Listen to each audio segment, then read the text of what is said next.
Fala galera, estamos começando mais um Service Podcast, o podcast que traz as mentes mais brilhantes do mundo dos negócios.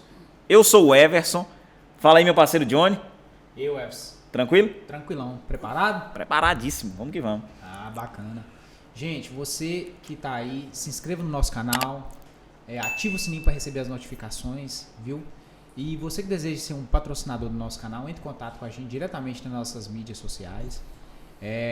Hoje, você que precisa fazer uma faculdade, né, uma pós-graduação, um curso à distância, tem a faculdade FTP, que é uma faculdade de tecnologia de Palmas. A gente vai deixar aí, tanto na descrição também, quanto vai aparecer na telinha aí o telefone deles para vocês entrarem em contato. Então, eles estão com preços ótimos lá, né, na pós-graduação deles. Então, entre em contato com eles. E se você quer energia limpa, energia de qualidade, você só encontra na Solaris Energia Solar. Faça contato com os meninos aí, preço diferenciado, qualidade no trabalho e garantia. E hoje no nosso podcast, quem nós trouxemos hoje, Johnny? Hoje o doutor Danilo Campos. Danilo Campos, seja bem-vindo. Nós agradecemos aí a tua presença aí, ter aceitado o nosso convite. Seja muito bem-vindo aí. Pois é, eu que agradeço. E estou aí para o que deve vir, né? Então vamos. Vocês perguntam que eu respondo. Antes da gente iniciar nosso bate-papo, nós queremos já deixar aqui para você, Danilo, o nosso brindezinho, o nosso merchan, viu? Faça uso aí no seu momento de descanso, tomar um cafezinho. Bonito. Usa a caneca daí do Service Podcast. Mas vamos lá. Doutor Danilo Campos, apresenta para nós aí, para a galera que está em casa, quem é a pessoa do senhor aí. Bom, eu sou hoje um servidor público aposentado depois de 37 anos de carreira, né, no serviço público. Eu comecei com 18 anos como policial, né? E, por consequência, foi uma coisa assim, até impensada, não desejada. Eu cheguei à carreira da magistratura como juiz, onde eu fiquei 27 anos, né? E aposentei há 4 anos. E agora estou enfrentando essa nova empreitada aí, tentando ser empresário nesse Brasil, né? Difícil. Bem complicado. Mas conta pra gente, sua área, até chegar onde você chegou, a sua aposentadoria, como é que veio de família? Isso vem de família? Você surgiu, vou ser polícia, eu quero chegar a ser juiz. Parece que antes disso você ainda passou por uns outros caminhos também, né? Você subiu aí na área da polícia também, em outras áreas, né? Na verdade, pobre não tem escolha. Então, no meu caso, foi necessidade, né? Então, meu pai era militar, minha mãe professora primária, né? Então, eu nunca pensei em ser juiz na minha vida, nunca desejei. Nada do que eu fui, eu sonhei. Foi uma consequência da vida, porque quando eu tinha 18 anos, a minha avó viu lá um concurso público, um edital de concurso público, correu atrás de mim para me fazer aquele concurso, né?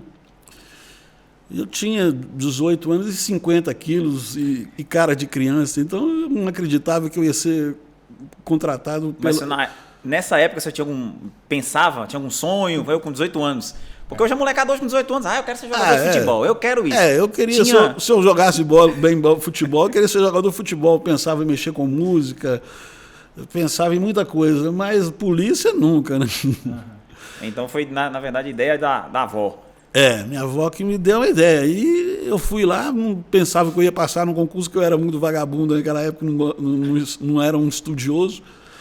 Muito estudioso, e tinha 25 mil candidatos para 500 vagas, então era 50 para cada vaga. Nossa.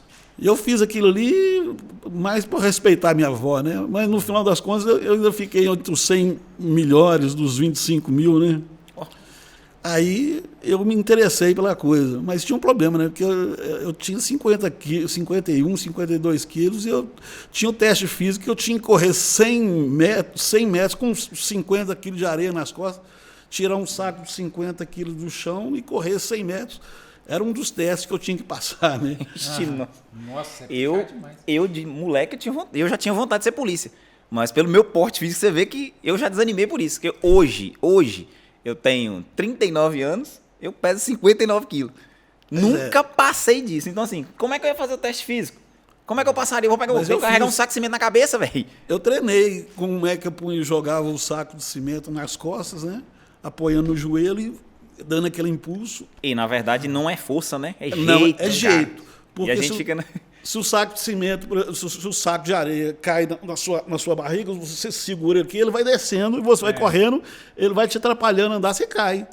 Então, o segredo consiste em você, no impulso, conseguir jogar o saco de areia aqui no ombro, porque aí você corre legal. E na área da polícia, foi militar, foi civil? Não, eu fui detetive de polícia. Hoje não chama mais detetive, é investigador de polícia, né? Eu fui investigador de polícia durante 6 anos. Com 23 anos, eu fiz o concurso de delegado, fui ser delegado. Ah, então, na verdade, quando você passou com seus 18 anos, aí você virou a chavinha. Justo. Aí você começou a estudar, estudando. Eu fui delegado de polícia, fiquei só 2 anos, porque logo apareceu um concurso de promotor. E eu fiquei também 2 anos como promotor no Ministério Público. Aí apareceu o concurso de juiz. Naquela época o juiz ganhava 3 vezes mais do que um promotor. Hoje não, né? Hoje está... Equiparado, né? Está igualando. Então, na verdade, foi uma consequência da vida. Eu, quando criança, jamais pensei em ser juiz. Eu sou de uma cidade, numa região, do lado de Valadares, lá na minha terra natal, Guanhães, que se matava muito, tinha muito crime de pistolagem, né? Aquele crime de covardia atrás do toco, atirar os outros atrás do toco, né? Esperar o cara escondido atrás do toco e atirar, né? Então, na minha infância, tinha muito isso, esse crime de pistolagem, né? E eu achava os juízes todos bobos, né? Porque aqueles caras nunca pegavam cadeia. Então, para mim, juiz era sinal de gente meio boba. Até hoje eu acho que é um pouquinho ainda, né? Eu desconfio que sim, né? Porque tanta impunidade no Brasil e os juízes fingem que não vê nada, né? Então eu não sonhei, foi consequência e a necessidade, as coisas foram acontecendo, né? E todo juiz precisa passar por esse caminho ou tem um caminho mais curto, por exemplo, para poder... O juiz precisa passar por nada disso, ele precisa ser advogado ou ter exercido uma profissão de natureza jurídica por 3 anos. Então, a única experiência que exige é essa, 3 anos de experiência. No meu tempo, nem 3 anos não se exigia. Já teve no Brasil juiz com 21 anos de idade, né? Nossa, Deus. Você acha importante? Você acha importante esses 3 anos? Lógica fundamental. O Brasil é o único país, acho que talvez seja um dos poucos, o único país do mundo que se permite que jovens de 20 e poucos anos virem juiz, né? Nos Estados Unidos você não vai encontrar ninguém com menos de 40 anos juiz, né? Aqui no Brasil, como é um país muito avacalhado, você vê disso tudo, né? Caramba, interessante. Né? Na verdade, como se diz, o nosso país, ele é muito aberto, é muito, como dizer, supérfluo demais. E na época, hoje você vê como é que está hoje, impunidade está demais. Nessa época aí, voltando lá, era da mesma forma? Vem mudando durante o tempo, durante esses anos? Ou sempre foi muito banal desse jeito, essa impunidade, questão de impunidade? Bom, sobre isso aí eu posso dizer de cadeira, né? Porque exatamente. Eu vivi isso, né? Eu com 18 anos de idade, quando eu passei no concurso de detetive, no primeiro dia... como policial, já me deram uma metralhadora, já me jogaram com uma equipe no meio de uma favela. E então eu conheço favela e entrei em favelas desde os 18 anos, né? E naquele tempo era muito raro, não existia a menor possibilidade de um policial ser morto, porque se matasse um policial naquele tempo, o cara assinava uma sentença de morte, né? Então não existia essa violência. Eu entrava nas favelas sempre desarmado para fazer intimações, para fazer investigações. Era comum. Hoje o policial não podia andar nem fardado no meio da rua, então era um tempo totalmente diferente de hoje, né? Hoje é realmente muito mais violento, né? Verdade. E você atribui essa mudança a quê, necessariamente? O que você acha que para mim é uma coisa muito clara, no meu modo de pensar, uma questão muito clara.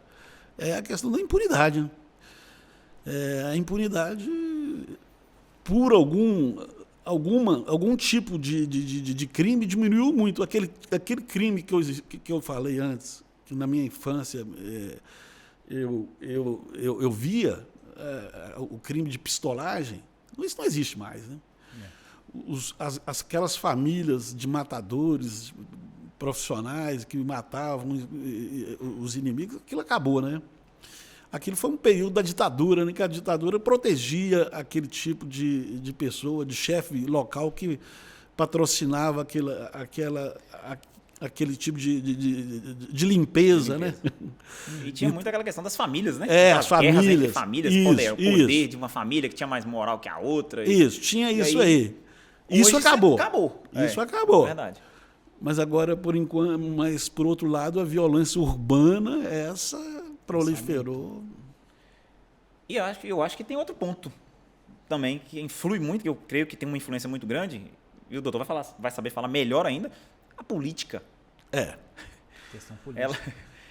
Eu creio que ela afeta muito, né, esse ramo, que ela tem uma influência muito grande nessa área. Você vê, tem pressão muito grande na política? É o seguinte, olha, eu posso falar isso também com propriedade, porque quando eu me formei,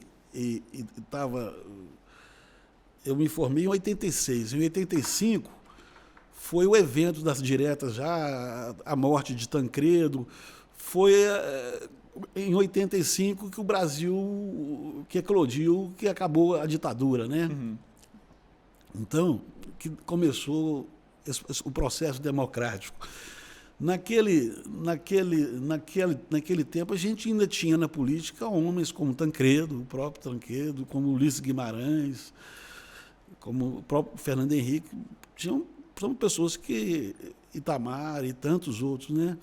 A política ainda tinha pessoas com credibilidade, mas hoje você não vê ninguém, acabou, né? A política hoje...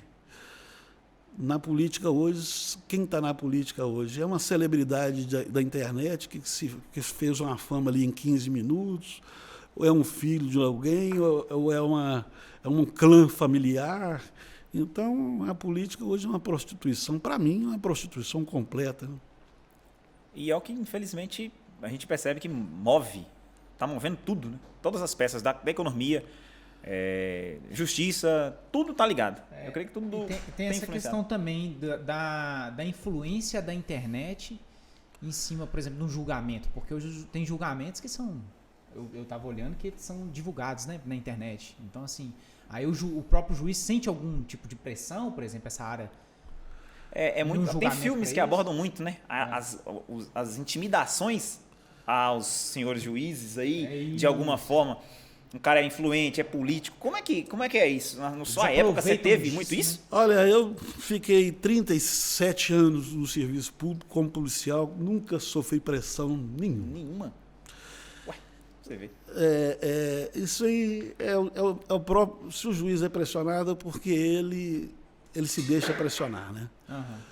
Não tem isso. As pessoas respeitam muito o juiz... Até mesmo, nunca um político teve a liberdade de me ligar para mim. Se liga igual liga para o Gilmar Mendes, porque sabe que o sujeito deve. Você sabe com quem está falando, né? Verdade. A pressão que existe sobre o juiz e sobre mim, eu fui muito pressionado na minha carreira toda, é uma pressão interna do próprio judiciário. O judiciário são pessoas, majoritariamente, muito autoritárias, uma doença, um autoritarismo doentio, uma vaidade doentia. Então, ali, dentro do judiciário, existem muitas pessoas que estão ali preocupadas com carreira. Então, ninguém está preocupado muito com justiça, entendeu? Uhum. Se você sai fora daquilo... Isso é geral no funcionário público, né? Sim. Se você se sobressai, se você trabalha, se você quer resolver os problemas, você vai encontrar muito problema na carreira. Porque você expõe aqueles que não estão ali para... Por que uns trabalham e os outros não trabalham? Não. Então, a pressão interna. Eu fico imaginando, nisso que ele está colocando, é muito interessante. Tem uma amiga minha, que ela trabalha numa instituição, que nós não venhamos ao caso falar qual que é, mas uma instituição pública aí, e ela trabalha muito bem, fez o seu concurso, trabalha muito bem e sempre foi muito elogiada pelos colegas pela forma de trabalhar. E agora, recentemente, eu soube que ela pediu conta. Pediu conta por quê? Perseguição da chefe. Claro. Por quê? Ela exercia a função dela muito bem e as pessoas em volta, colaboradores, parceiros de trabalho, percebiam e elogiavam, e a sua própria chefe não exercia. E a chefe, por medo, exatamente o que o senhor fala, medo de perder a sua fonte de renda ali, porque ela não está preocupada com o que ela tem que exercer e atender a população, começou a marcar em cima de uma forma que ela teve que passar por psicólogo. Mas E aí não aguentou, pediu conta. Aí eu fico imaginando, eu falei, quando a gente bateu um papo, falei, vamos bater um papo com... Ele é juiz, cara. Não é qualquer... Não adianta. O cara, para ser juiz, ele tem que ser foda. Desculpa a palavra, mas tem que ser foda. O cara tem que estudar muito, tem que saber muito, tem que entender muito. E aí, como é que equilibra essa pressão toda de todos os lados? Eu creio que sofre em todos os lados. Você tem que ser correto. Uma curiosidade muito grande que eu sei que todo mundo deve ter. Porque eu acho que ninguém tem tanta oportunidade de conversar, bater papo com um juiz. Ou foi um juiz, aposentou. Mas como é que é? Tem que ser certinho o tempo todo? Não pode errar? Quando erra dentro de casa, entre amigos? Como é que é essa vida? E aí, esse outro lado? Porque nós estamos falando um pouquinho, né, da parte profissional. E aí, o homem em si, né, o cidadão, senhor... Eu nunca tive problema com isso, que eu sempre frequentei todo tipo de ambiente. Eu nunca me impus muitas restrições. É lógico que você não fica bem para um juiz se expor ao lado de políticos.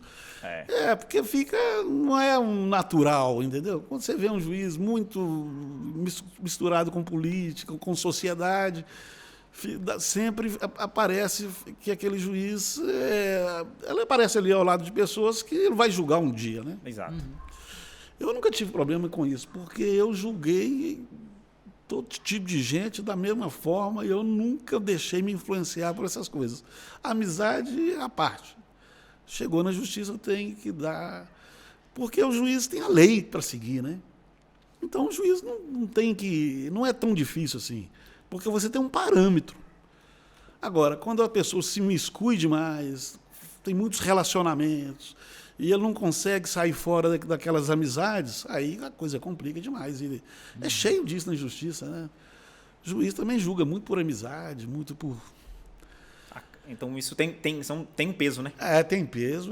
Naturalmente que o juiz tem que evitar pessoas, ainda mais a pessoa que sabe que não lidar muito bem com isso, tem que evitar, né? Porque se ele não sabe separar... O que o senhor diria hoje para uma pessoa que está cursando Direito e pensa em fazer a magistratura? Isso, assim, teria algum atalho? Não existe atalhos? É estudar mesmo? É acreditar e correr atrás mesmo?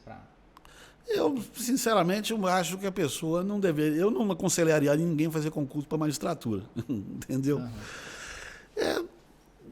Mas tem que ver as oportunidades que a pessoa tem na vida. Eu, no meu caso, eu não tinha oportunidade. Então, eu acho que tem profissões bem melhores, mas eu acho que também a vida de um juiz é uma vida muito monótona, né?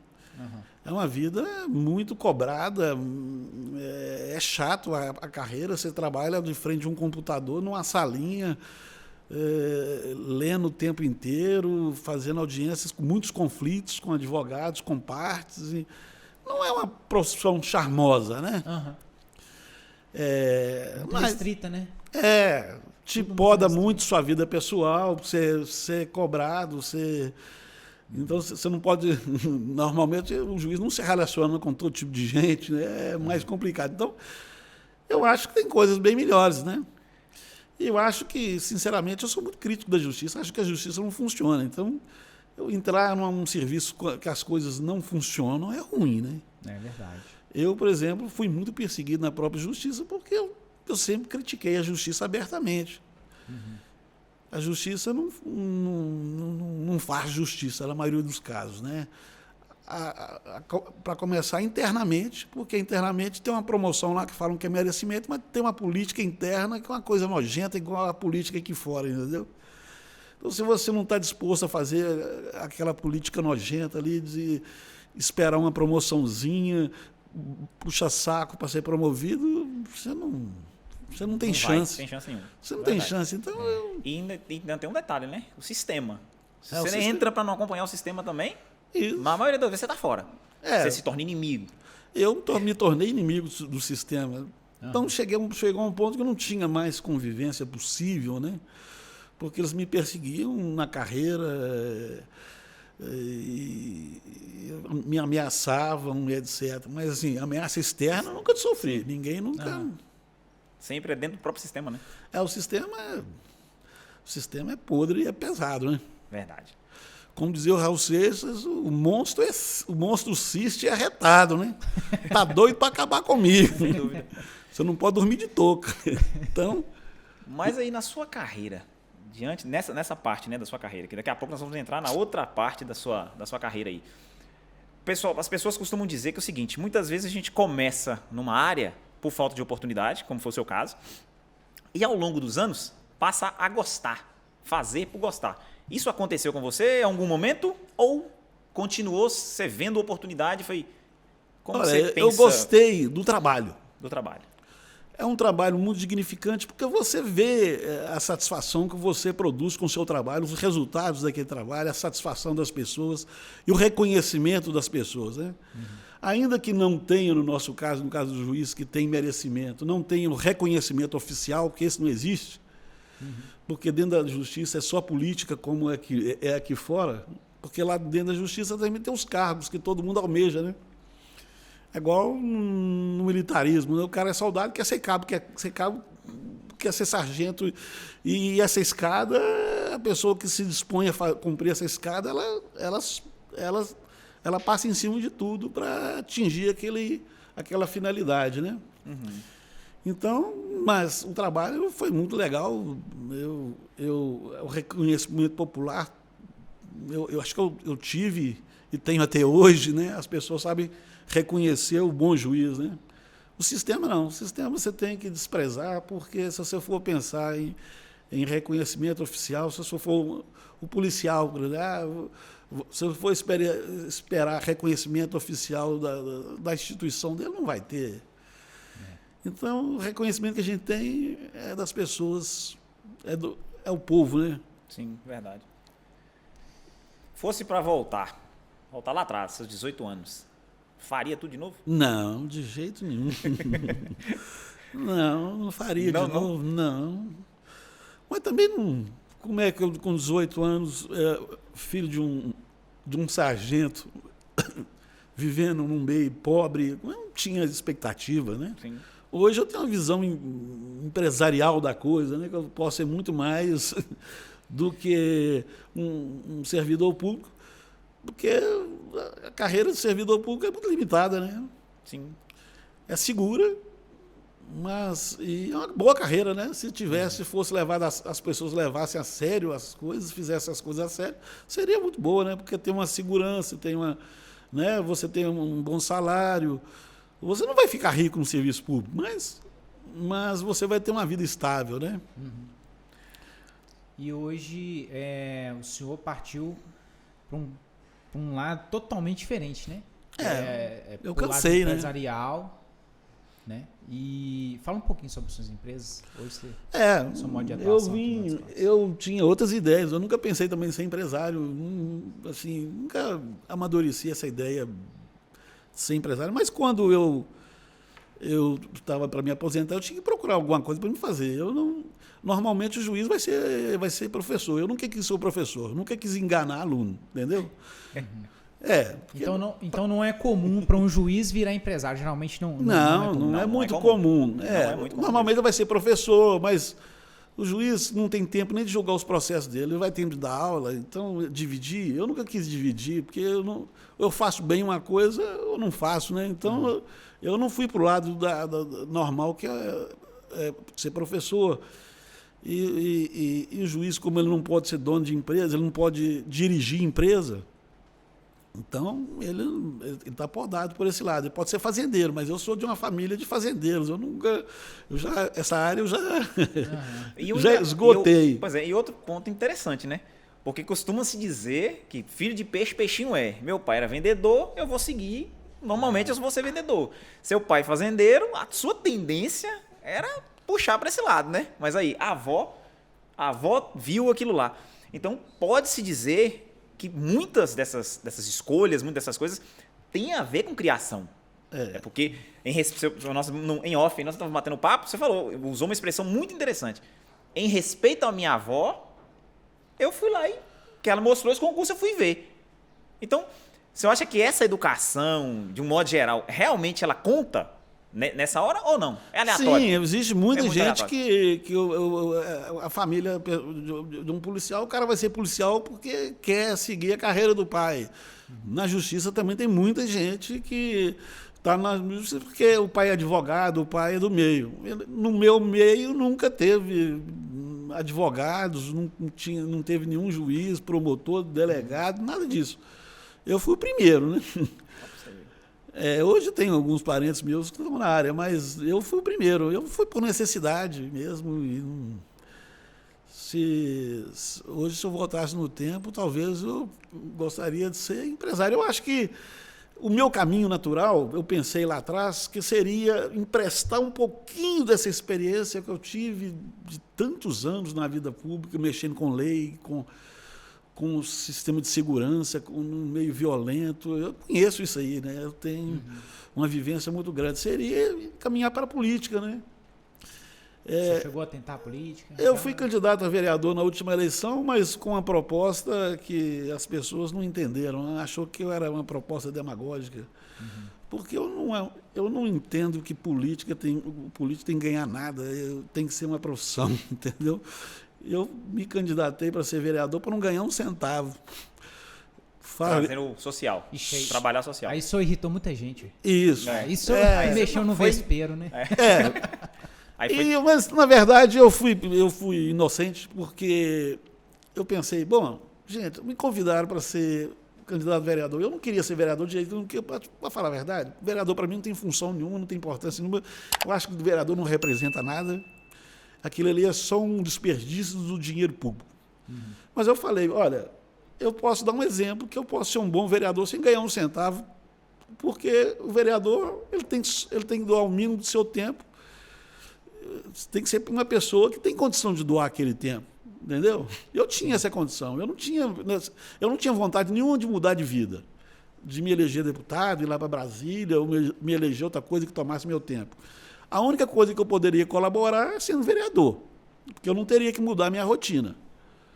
Mas eu avisei logo de cara para o partido, eu sou vereador só nessa condição, eu sou candidato só nessa condição, sem ganhar um centavo, sem ter um assessor, sem gastar um centavo do dinheiro público. Para mim é perfeitamente normal ir lá, cumprir a minha jornada pequena lá, porque vereador tem 1 ou 2 sessões por semana no máximo, e não trata de nada de importante lá, que aquilo tudo para mim é uma farsa. Né? Mas as pessoas não entenderam, né? Muita gente achou que era demagogia, mas na verdade não é isso. Na verdade, porque eu escolhi a eleição errada também, né? Porque o vereador, você vota naquela pessoa, no seu amigo que te pediu, no quem a sua mãe pediu para você votar, naquela pessoa que te pediu primeiro. É um voto do coração. Você não pensa assim muito, vou eleger aquela pessoa ali porque ela tem uma proposta interessante, tem um projeto. Não, você elege aquela pessoa que você tem intimidade com ela. Né? Não era o tipo de eleição que eu devia ter concorrido, porque eu tinha um projeto e ninguém quer ouvir isso. É porque, na verdade, hoje tudo que se faz na área pública, eu creio que a grande maioria, hoje não se vê mais fazer nada por amor, por vontade do social. Isso. A sociedade precisa do quê? A sociedade precisa dessa mudança. Da pessoa que está lá para gerir, para magistrar, para o que for, ele tem que fazer o quê? Em prol, pelo e para o cidadão. Ninguém quer. Povo, né? É para o povo, então ninguém quer isso. Como é que administra isso? Na cabeça, talvez, das pessoas ficou assim, ele é um empresário, o cara tem dinheiro, não tem, como é que é isso? Ele vai doar o tempo dele. Ninguém entende, na verdade, isso aí. Entendeu totalmente o contrário. Não, o cara tem que ganhar. Ele vai ganhar para isso, ele vai fazer lá alguma coisa e tal. Como é que ele vai administrar esse tipo de coisa? Mas você já tinha tudo isso já trabalhado na sua mente, já como seria, né? Não, porque eu não vejo a função política como uma profissão, né?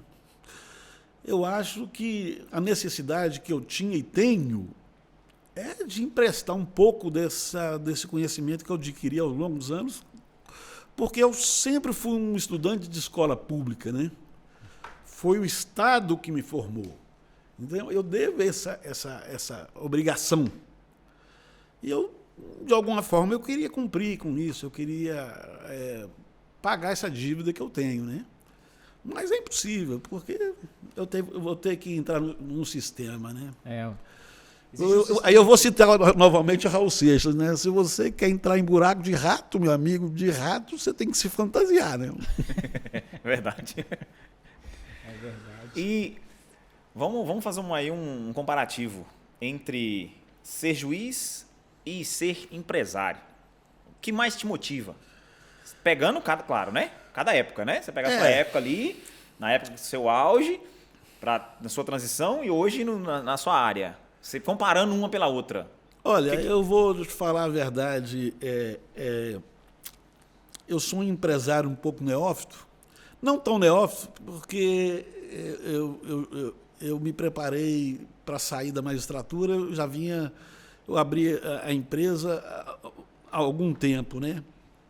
Mas foi um aprendizado muito duro, muito difícil. Ser empresário não é a mesma coisa de passar num concurso público, né? Para passar num concurso público, eu tive somente que decorar muita coisa e, como minha memória é boa, eu não tive dificuldade nenhuma de passar em todos os concursos que eu disputei. O senhor passou de primeira em todos esses? Em todos os concursos que eu fiz, eu passei de primeira. Então, foi uma questão de memorização. Verdade. Então, ser empresário, o negócio, o buraco é muito mais embaixo, né? Aí eu tive um longo aprendizado para aprender. Mas, na verdade, eu pratico um tipo de empreendedorismo diferente, né? Porque, normalmente, a pessoa que quer ser empreendedora, que quer ter uma empresa, ela quer ganhar dinheiro, né? E eu vou muito para o lado do ideal, né? Eu quero fazer aquela coisa que eu gosto. Porque nos 30 e tantos anos que eu fiquei na carreira, eu fiz coisas que eu nunca pensei e não foi coisas que vieram do meu coração, né? Então, é o que se chama hoje de empreendedorismo social, né? Para mim, empreender tem que ser uma coisa ligada a uma satisfação que eu dou ao público. Alguma coisa que o público é carente, eu quero atender. Entendeu? Eu não quero ser um empresário daquele tipo que só pensa no ganhar dinheiro. Então eu vim por esse ramo da comunicação, né? Porque eu acho que o Brasil é muito carente de informação, de comunicação verdadeira, né? Porque a comunicação está muito prostituída também, né? Fake news, né? As fake news estão dominado pelas fake news, dominando. Né? E assim, mas você chegou a fazer algum estudo antes para entrar nessa área? Eu diria assim, teve algum ponto de partida para falar, não, eu vou fazer comunicação, vou trabalhar, quero investir nessa área. Também foi por acaso. Porque eu sou músico também, né? Então eu tinha aquele gosto e aquela vontade de ajudar os músicos da cidade. Eu via tanta gente talentosa e sem nenhuma oportunidade. Aí eu fiz um programa de música que chamava Estúdio Pop, né? Eu chamei alguns apresentadores, então era um programa de entrevistas. E eu levei lá na televisão e comprei o horário na televisão, né? Mas depois aquela televisão faliu e o dono quis me passar aquele negócio, né? Me passou o abacaxi, né? Eu assumi, sem preparo nenhum, aquele abacaxi. E estou até hoje, né? É o canal 20, não é isso? É o canal 20. Esse canal, ele passa em TV aberta ou somente fechada? TV fechada, né? TV fechada. Então, a televisão praticamente está aí morrendo, está resistindo bravamente. E eu agora abri os olhos, né? Vou pular para o meio digital, né? Porque essa comunicação antiga tá fadada aí a acabar, né? Essa aqui, tava até pensando aqui, você como especialista hoje, né, nessa área da audiência de televisão e tudo, hoje você tem os números, né, de audiência, etc. Então, assim, você sabe, é igual você falou, hoje você acredita, então, que a televisão, ela tá fadada a... Eu não sei se Fazendo acabar, trabalho né? mesmo? Eu não sei se acabar, porque é uma palavra muito forte, né? Mas ela já não representa ela não é nem sombra do que ela foi antes, né? Felizmente, né? É porque essas pessoas que mandaram na comunicação, em torno de 6 famílias que mandaram na comunicação do Brasil durante muitos anos, elas prostituíram totalmente a comunicação. Não é que hoje não seja, talvez seja até mais prostituída, porque ainda existia um mínimo de preocupação de passar uma aparência de isenção, que hoje não existe mais, né? Você ouve um canal, você sabe que aquele canal é daquela pessoa, daquela linha política. O outro é do outro lado. Hoje não precisa nem disfarçar mais, né? A coisa é muito escrachada, né? Verdade. Virou uma política, né? Na verdade, a televisão é política. Política comanda agora, tem comandado. E a sua empresa nessa área tem quanto tempo que você montou a empresa e falou, eu vou dedicar agora a essa nova área? Eu aluguei lá a televisão há uns 10 anos, antes de sair da magistratura, porque eu não constituí uma empresa e como eu não podia dirigir, outras pessoas dirigiram a empresa e eu só tinha um contrato de aluguel lá. Funcionava mais ou menos com a cooperativa, que existiam ainda alguns programas que era gerido mais ou menos como uma cooperativa. A ideia era distribuir ali as despesas e cada um ter o seu programa e financiar aquilo, mas não deu certo. As pessoas não estão preparadas para esse tipo de gestão cooperativa, né? Eu acho que hoje é a solução. Eu acho hoje que eu vejo por aí, que o Brasil tem que evoluir para isso. Porque se você tem um empresário da comunicação, esse empresário só vai trabalhar para ganhar dinheiro. Ele vai divulgar aquela informação que dá dinheiro. E a informação que dá dinheiro não é aquela que convém a um meio de comunicação social, que ele tem que ser instrutivo, ele tem que ser educativo. Né? Então, isso aí é que a coisa naufragou, né? Porque hoje a comunicação de massa ela toda é uma empresa voltada para ter lucro, né? Aí quando você parou com a magistratura, aí você assumiu. Isso, eu assumi isso, na vontade de transformar isso. É o que eu estou fazendo agora. E os desafios? O que eu estou fazendo agora. Indo nessa comunicação multiplataforma, né, que você não... Hoje até o rádio é todo filmado, né, os programas e todos.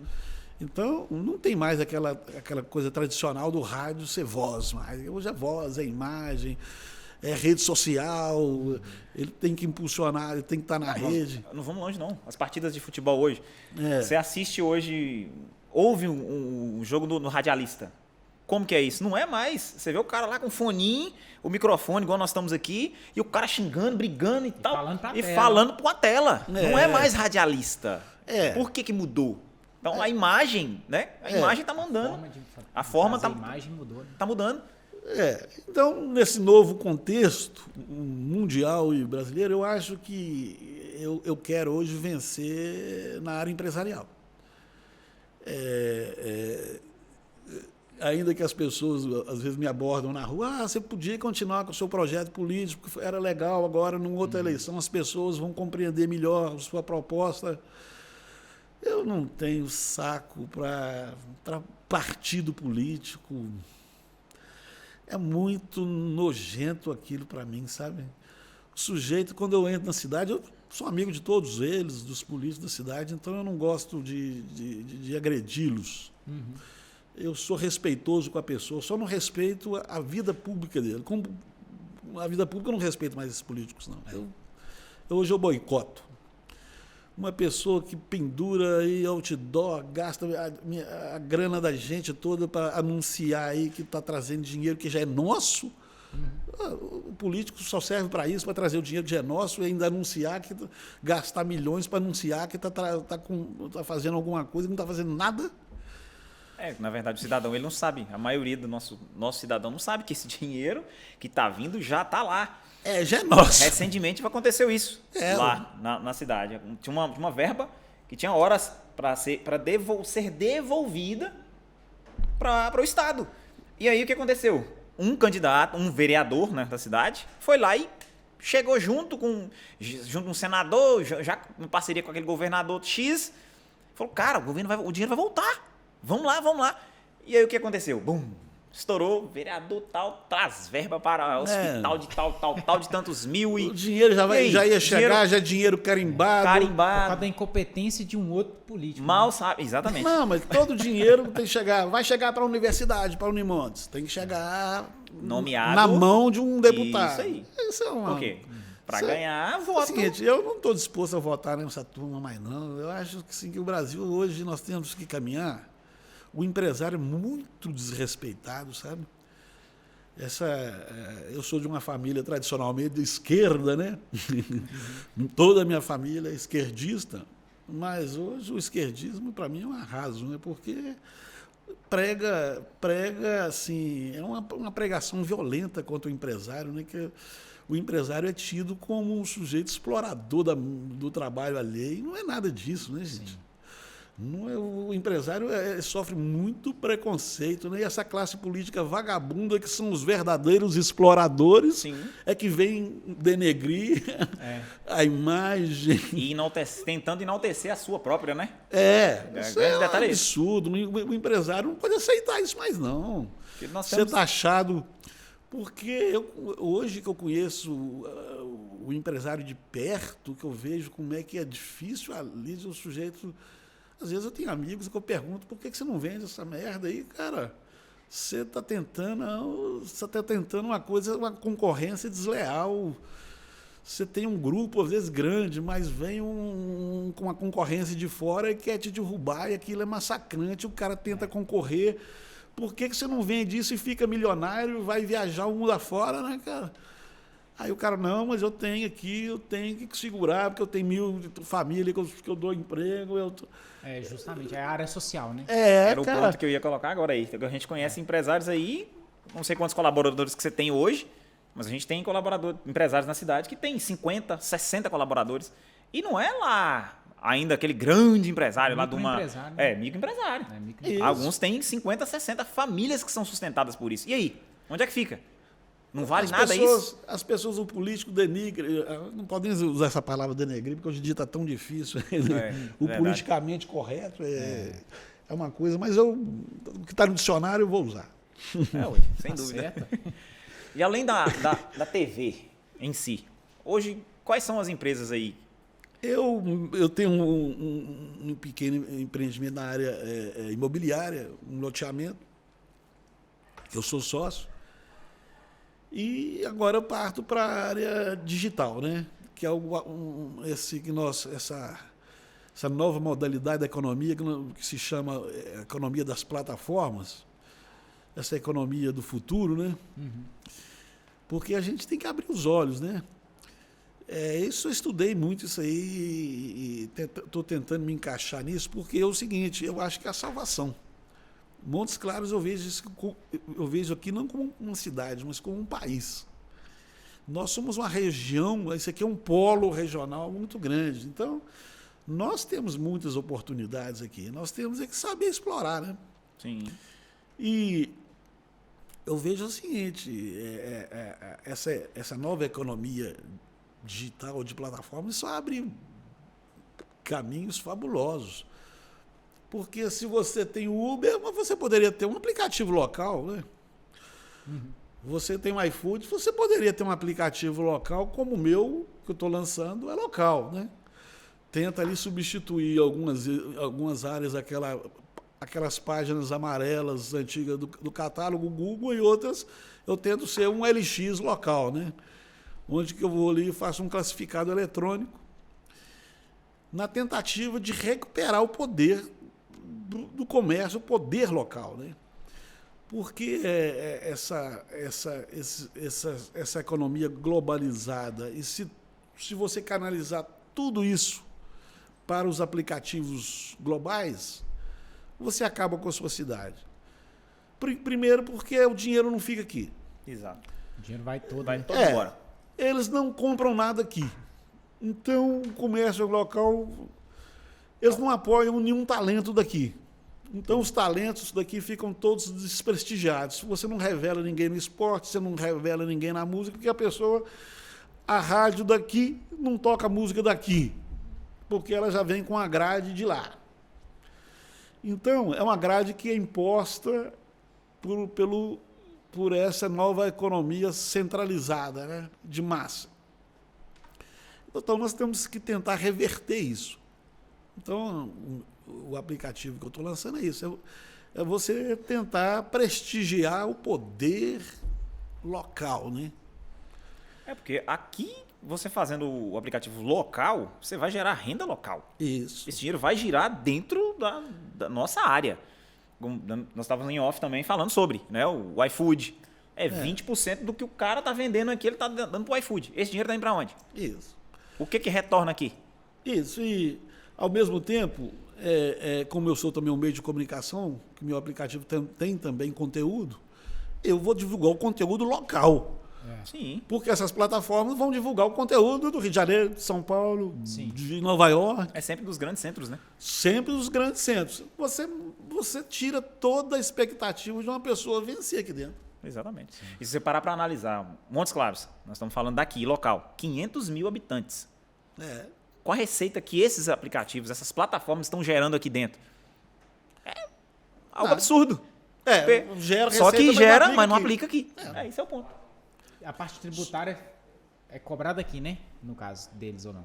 Ou é de lá mesmo? Nem tem nem essa parte tributária. Em alguns casos eu nem saberia que não é minha especialidade, né? Mas eu acho que não. Se pagar no máximo é um ISS, um imposto sobre serviço local. O resto é tudo lá. Tudo lá. Tudo na sede, né? Na sede, sim. Então nem o imposto deve ficar aqui, né? Não, porque tudo depende lá na sede. Porque como ela é toda digital, isso, então... ela não vai ter um endereço fixo em Montes Claros, não. O endereço é da Uber empresa. deve ter uma pessoa aqui, um escritório não tem aqui. escritório. Você não tem. É tudo robô, tudo contato via telefone e pronto. Então, minha preocupação é essa. Eu acho que é conscientizar os empresários que a gente tem que se unir para enfrentar duas forças. Essa força da economia globalista e, ao mesmo tempo, a degeneração da política, né?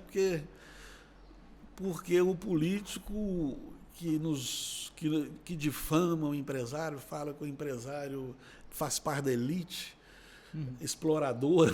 É verdade. Quem explorador é o político, que não tem profissão, que nunca fez nada de útil na vida, que, na verdade, quase sempre é uma pessoa que cai na rede social ali à procura de fama desesperada e tem seu minuto de fama e já se lança num cargo público. Essa é uma pessoa desprezível que não tem condição de oferecer nada para ninguém. Então, o empresário não pode aceitar essa pecha de explorador. Não sei, tem um explorador hoje, porque a política consome mais de 100 bilhões, né? Tira da economia para dar em mordomia político vagabundo, né? Então, as pessoas têm que enxergar que o empresário é uma pessoa, no mínimo, ele está preocupado em emprego. Eu não conheço nenhum empresário que não está preocupado com a sobrevivência do seu empregado. Verdade. A gente vê direto, né, que o empresário, muitas vezes, deixa um microempreendedor de sustentar-se e a sua própria família para conseguir pagar o salário, às vezes, do próprio funcionário. A gente vê diversos casos, né? Eu, por exemplo, tenho empresa, já passei por esse tipo de situação no início. O Everson também já teve empresa também, a gente tem uma convivência, tem, então né? a gente assim, na área que às vezes passa um momento que você tem que olhar ao lado. Às vezes você precisa mandar embora, você tem que demitir. Gente, normalmente, vocês veem o empresário, ele é uma pessoa humilde, ele é uma pessoa que gasta pouco, ele não é esbanjador. Quem é esbanjador de dinheiro é artista, é jogador de futebol, é bicheiro. Empresário, não. Você não vê empresário exibindo carrões, mansões. Ele valoriza, né? Ele valoriza o que ele ganha. Ele valoriza tudo isso. Investe, reinveste, está sempre ali. Você vê o dono do Facebook num carro simples. Exatamente. Você não vê o cara ostentando? Não, você não vê ninguém Não vê? ostentando. Você não vê um Silvio Santos ostentando. Não vê. Primeiro porque ele não tem tempo, né? O Traba- tempo é o que dele mais trabalha, né? é bem utilizado, né? A Quem grande verdade ostenta é o que político, né, empresário- cara? Quem ostenta é político, jogador de futebol, celebridade, né, É isso cara? aí. Empresário, ele é tratado muito injustamente, como se ele fosse um explorador, quando na verdade não é nada disso. Às vezes, grandes empresas, grandes empresários, você vê ele trabalhando num cubículo ali, ele não tem luxo, né? Sim.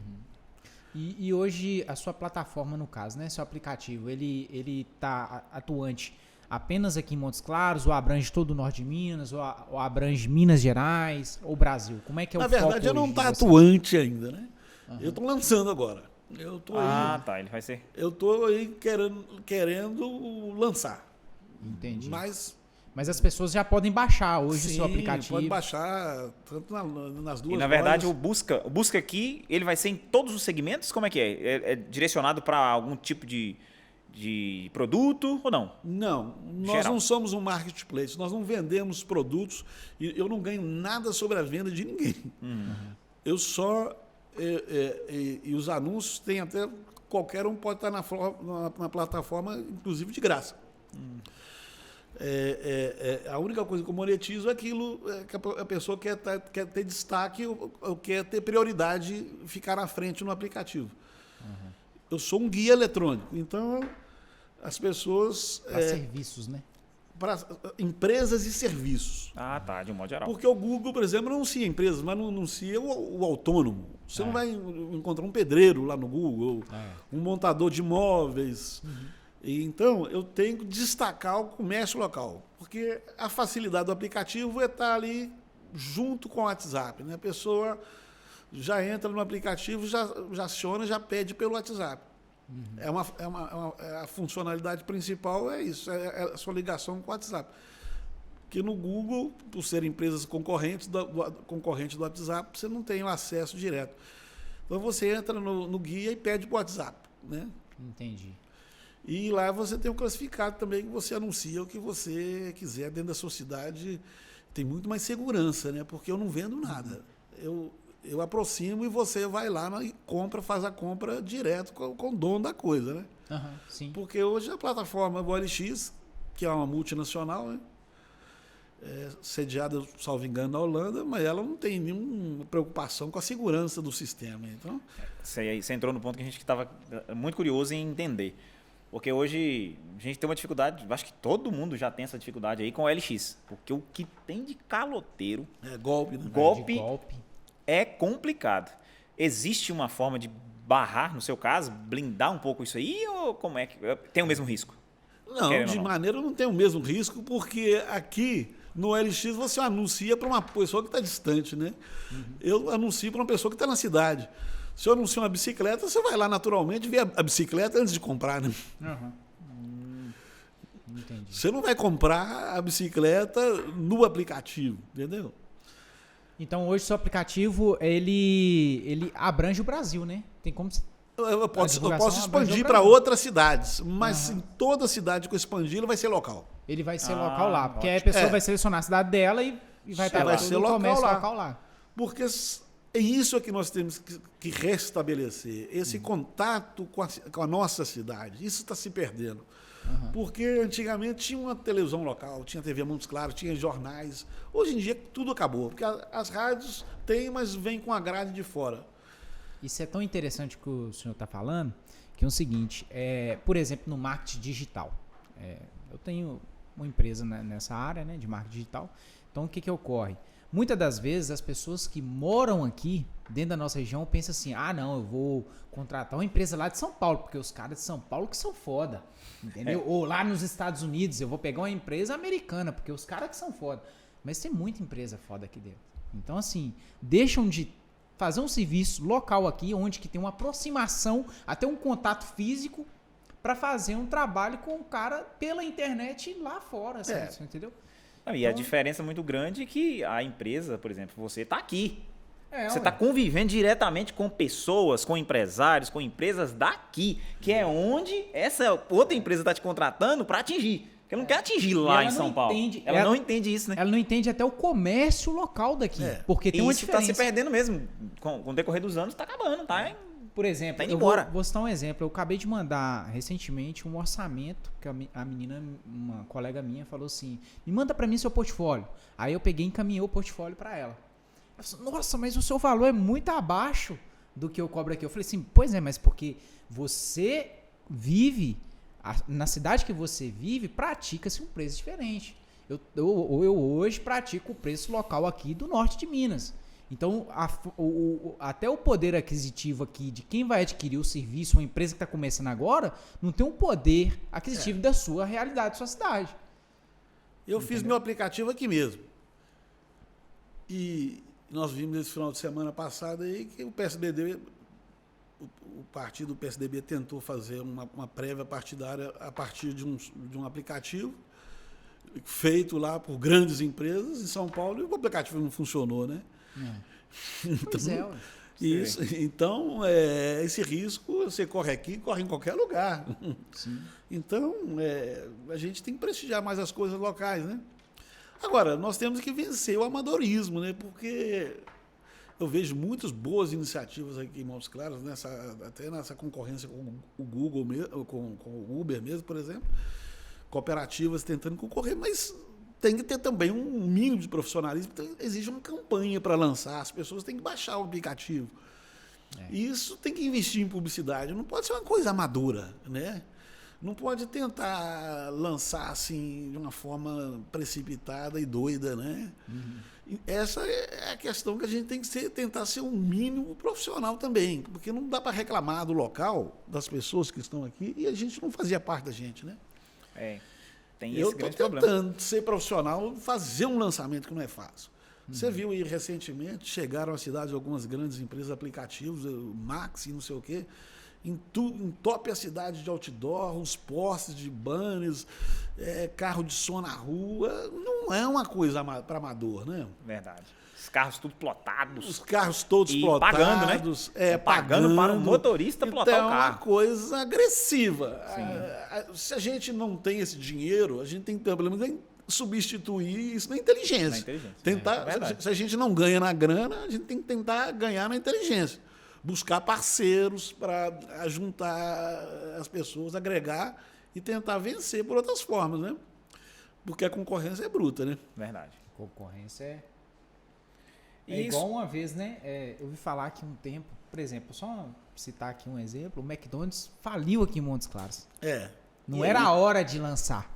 Não era a hora de ter o McDonald's, né? Então tem muito isso também, né? Quando que vai vir e vai ter a hora de lançar aquela empresa? Então, hoje acho que tem até um estudo, né, que é feito antes para ver se aquele é o momento de você lançar aquela empresa. E hoje tem McDonald's, tem Burger King, tem diversas Não, e outras. grandes que deu certo. empresas às vezes lançam, eu vejo, cometem erros primários. Lançam, faz um investimento grande num local errado, né, cara? Por exemplo. Você investe, você põe num lugar errado. Isso aí é um erro de estratégia. Então, para vencer na área empresarial não é fácil, né? Não. Você tem que contar com um pouco de sorte, mas você tem que também fazer um planejamento, né? Porque depende da sua marca. Já pensou se a marca da Coca-Cola fosse qualquer outra? A marca é muito forte. Você tem que tentar criar uma marca, uma identidade visual, né? Acertar o lugar, né?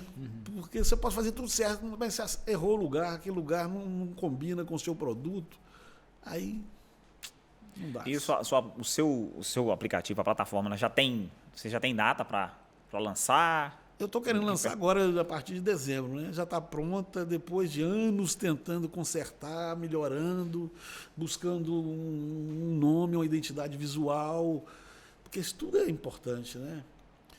Então, agora eu estou me sentindo preparado. Agora, é um desafio, porque, como vocês disseram aí, pode sofrer até uma resistência. Coisa local, santos de casa não faz milagre, né? Mas eu acho que faz um pouco. É questão da gente trabalhar o nosso ambiente, a cidade. Eu acho que se as pessoas passarem a compreender que ela não pode simplesmente comprar um shampoo num e-commerce qualquer, só porque é mais fácil ficar lá dentro do apartamento e pedir ali pelo computador.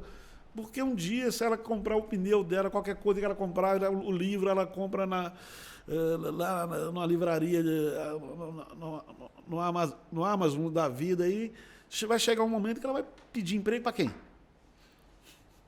É a tendência, né? E aí? Se a gente não cuidar do comércio local, determinado o emprego vai acabar. Você vai se empregar onde? A Amazon mesmo é um exemplo, né?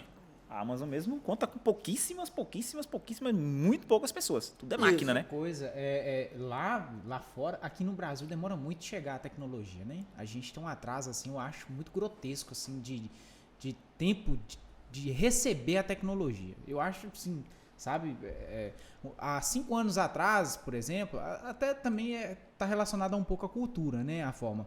Por exemplo, um colega meu foi na China, visitou lá, e lá tinha um caixa eletrônico onde que você coloca o seu celular, então você não precisa de um intermediador para você vender seu celular. Você coloca seu celular lá, ele lê seu celular e fala assim, ó, esse celular seu vale R$100, você quer vender? Aí eu quero. Aí o caixa eletrônico engole o celular e te dá os R$100 aqui fora. Entendeu? Então, assim, o que acontece com as grandes lá fora, igual a Amazon? Eles entregam, já fazem entrega por drone. Por drone. Já estão substituindo pessoas. Eu acho que a gente não tem que ter medo do progresso, não, entendeu? Porque eu sou muito otimista, eu vejo com muito otimismo o progresso do chamado capitalismo, né? Uhum. O capitalismo, para o político safado, esse político vigarista que está aí, é um monstro. Não é nada disso.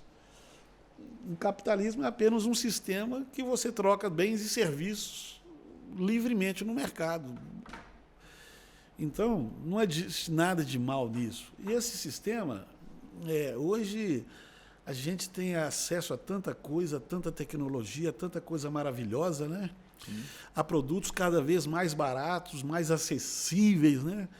A gente vive cada vez mais, tem um nível de vida cada vez melhor, então o mundo melhorou. Né? Sim, sim. Então, o monstro, o capitalismo, melhorou o mundo demais. O que está piorando o mundo é a política, essa política que não acompanhou a evolução. O mundo do empreendedor, o mundo da tecnologia, ele é muito avançado. O que é atrasado é o mundo da política. O político ainda é analógico, né? Ele é completamente analógico. Ele tem que ir lá em Brasília comer em diárias, em mordomias, todo o dinheiro da gente, quando ele poderia estar aqui ter acesso, votação, tudo digital. Então, a gente tem que reclamar do processo, o mundo, essa economia global, ainda mais agora, que você trabalha cada vez menos. Para que trabalhar muito? Para que trabalhar igual o japonês, 12, 15 horas por dia? Gente, o ideal é que a gente trabalhasse 20 horas por semana. Entendeu? As máquinas estão substituindo o trabalho humano, mas antigamente, quando não existiam as máquinas, tinha um escravo, porque sempre teve escravidão, porque havia uma necessidade crucial de trabalho, de quem fizesse o serviço pesado. Hoje as máquinas nos libertaram disso. E hoje a gente está chegando num tempo que a própria energia, você não tem dependência de energia mais, a falta de energia, a dependência do petróleo. Hoje em dia você arranca energia, você tira de energia de tudo, da água, do vento, do sol. Você tem abundância de energia. Então o mundo está maravilhoso, né? Agora, a gente que tem que organizar, né? As coisas, não podemos esperar do político, que nós cidadãos e o empresário, como uma pessoa esclarecida, não pode aceitar mais essa pecha de ser esse preconceito que tem contra o empresário, né? Nós temos que tentar nos unir e não, gente, não é assim não. Nós temos que expulsar esse parasita, esse político vagabundo que está aí, entendeu? Cada um vamos fazer cada um a nossa parte. Não vou entregar para político fazer, não.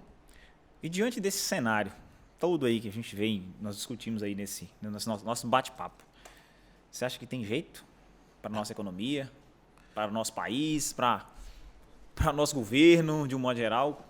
Nosso futuro aí, o que será que você acha que vem por aí? Você acha que a tendência é melhorar? Eu posso parecer simplista, mas eu acho que a solução é muito fácil. O Brasil tem tentado essa solução há muitos anos, eleito. Você vê que todo mundo, desde a redemocratização de 30 anos para cá, se elegeu Collor porque Collor prometeu mudar. Se elegeu Lula porque Lula prometeu mudar. Elegeu Bolsonaro agora porque promete mudar. Mas são simplesmente estelionatários que não mudaram coisa nenhuma. Né? A grande verdade. Então, a mudança não vai vir desse lado aí. Então, a mudança é muito simples. A mudança tem que vir do cidadão. O cidadão tem que compreender que o político é nosso empregado. O político nos fez de empregado. Hoje nós somos empregados políticos, mas nós temos que dar a volta por cima. Ele tem que ser nosso empregado. Nós temos que ditar quanto que ele vai ganhar. Não é ele. Hoje o político fala quanto que ele vai ganhar, a mordomia que ele vai ter. Não. O povo é que manda, o povo é que é patrão. Ele é nosso empregado. Ele tem que fazer o que nós queremos. Se não quer, sai fora. Casca fora. Entendeu? Nós temos que expulsar esse político. Então é muito simples. As pessoas têm que ter essa consciência que ele é patrão do político. Entendeu? Isso não. Porque não vai mudar, é porque toda mudança depende do político. Não. A mudança depende simplesmente das pessoas. Porque o dia que as pessoas falaram, nós não aceitamos esse político, esse cara perdeu o emprego dele. É assim, igual. O povo reclama, né? Igual a gasolina tá alta, isso tá alto. Mas se fizesse, por exemplo, vamos colocar assim, tirasse lá R$2.000 de salário de cada político no Brasil. Vamos supor, se descesse R$2.000 lá de salário de cada político. E investisse, por exemplo, nessa área aí do petróleo e tudo, para dar um retorno pro povo. A gasolina eu garanto pra você que não passava de R$3, R$2. Não, mas você não viu agora, recentemente, o movimento popular no 7 de setembro? Que coisa maravilhosa, tanta gente na rua. É pena que eles foram lá para a rua por um propósito errado. Porque se eles tivessem ido por um propósito correto, eles foram lá para adorar um ídolo, para seguir um babaca. Né? Se eles tivessem ido para derrubar o sistema, falando, nós não aceitamos esse sistema. E esse que está se anunciando aí, ele, outro, oposição, situação, direita, esquerda, são todos partes do mesmo problema. São políticos profissionais. Nós temos que derrubar isso. Não é seguir esquerda nem direita, esse ou aquele. Político não foi feito para ser idolatrado. Político foi feito para ser cobrado. E a pessoa vai na rua para lamber bota de um político. Na maioria dos casos, os políticos nunca foram nada na vida, não têm um serviço prestado, eles, na maioria das vezes, não têm um emprego, nunca tiveram um emprego. O sujeito chega a presidente da República sem ter tido nada, sem ter feito nada na vida. Agora sim, doutor Danilo, por que demora tanto para se fazer uma reforma? Que era só, no meu ver, assim, acredito que se fizesse uma reforma na lei, em cima, né, dessas questões políticas, tributárias, tudo, porque tem que ter vários tipos de reforma, né? Reforma tributária, de taxa, eu acredito que seria uma das soluções, mas por quê? Quem que segura isso, entendeu? Quem que fica segurando isso aí? O político profissional. O político profissional, ele é reformista só da boca para fora, porque a esquerda naturalmente, o discurso dela é reformista. Ela prometeu mudar o Brasil. Ficou 15 anos no poder, não mudou nada, nenhuma mudança. A única coisa que ela começou a cogitar foi do melhoramento, justamente no setor de justiça, melhorar as leis que combatem a corrupção, mas quando aquilo se voltou contra o ídolo deles, eles simplesmente pararam. Condenaram o juiz. O juiz é que passou a ser ao vilão, o né? vilão da história. E o seguinte, tenta se vender, né? Aí a imprensa tenta vender, porque o juiz não é ético, o juiz não foi imparcial. Ó, juiz ético, imparcial, igual essa turma quer, eu não pagaria um salário mínimo para ele, porque esses juízes éticos e imparciais nunca puseram nenhum ladrão na cadeia. Entendeu? Então, o único juiz que teve a coragem de enfrentar e que enfrentou, eles falam Que pro teve cara peito, né? que teve peito e fala que não é ético. Verdade. E ele vai se eleger, né? Agora, né? O cara, É um discurso aí, né? eu não sei, não me aventuro a fazer futurismo, mas eu acho que é o seguinte, no meu modo de pensar, eu primeiro escolho o cidadão, aquela pessoa que me inspira respeito. Eu não voto em ninguém que não me inspire respeito. Então, às vezes eu fico assim, constrangido de ver uma pessoa, aquele cidadão ali, se entrar no meu boteco, eu não vendo para ele uma cachaça. Mas para prefeito, eu voto no cara. E aí? Eu não entendo. É. Eu acho, nesse ponto eu acho que o juiz Sérgio Moro é uma pessoa que me inspira respeito. Eu votaria nele por isso, mas eu tenho que conhecer também as propostas que ele tem, porque não é ser juiz é muito completamente ser diferente de ser de um político. Sim. Mas o começo eu acho que ele tem, né? Porque também a concorrência é muito fraca, né? É. Nós vamos chegando aí às considerações finais. Vamos lá. Uma mensagem aí do doutor juiz, que é a sua pessoa, e uma mensagem do empreendedor para a galera que está aí assistindo, O que você deixa de mensagem para quem está... De conselho. Como juiz, como quem conhece a área, o sistema... Entende da lei, o sistema né? de justiça e segurança pública, eu aconselharia não seguir essa corrente, né? que tenta supostamente garantindo direitos humanos, etc. Que é uma mentira. Essa democracia é totalmente falsificada, porque não importa que todos sejamos iguais perante a lei. Não. A lei é que tem que ser igual perante todo mundo. O juiz, não basta que a lei seja igual para todos. O juiz tem que aplicá-la igualmente para todas as pessoas. E hoje isso não acontece. O juiz aplica a lei olhando para a cara, entendeu? Da pessoa. É por isso que essa democracia, eu falo que ela é falsificada. Então, eu como juiz, eu não caio nesse engodo. Que o juiz tem que ser um sujeito totalmente imparcial. O ser humano não é isento, imparcial em nada. O juiz tem que ser honesto. O juiz tem que participar da feitura da justiça. Não é aquele juiz que tem que ser espectador. Porque hoje eles estão pregando que o processo é um mero jogo. Ganha o mais forte. Não, o juiz tem que interferir, tem que ganhar quem tem a verdade. Então, é isso que eu falo. Como juiz, nós não podemos, como cidadão, a gente não pode se deixar enganar por esse falso garantismo de direitos aí, que tenta imputar ao juiz que fez alguma coisa a pecha de ser parcial, de ser antiético. Antiético é deixar tanta impunidade por aí, entendeu? Agora, como cidadão, como empresário, eu acho que o empresário tem que reagir. Né? Tem que reagir, não aceitar essa pecha aqui. E tem que... O empresário de hoje, ele tem um papel social muito importante e o mundo caminha para frente e está caminhando a passos largos, assim, a tecnologia só nos ajuda. Entendeu? Então nós temos que cobrar a mesma eficiência que se cobra do empresário, nós temos que cobrar do político. Do político, né? Tá certo.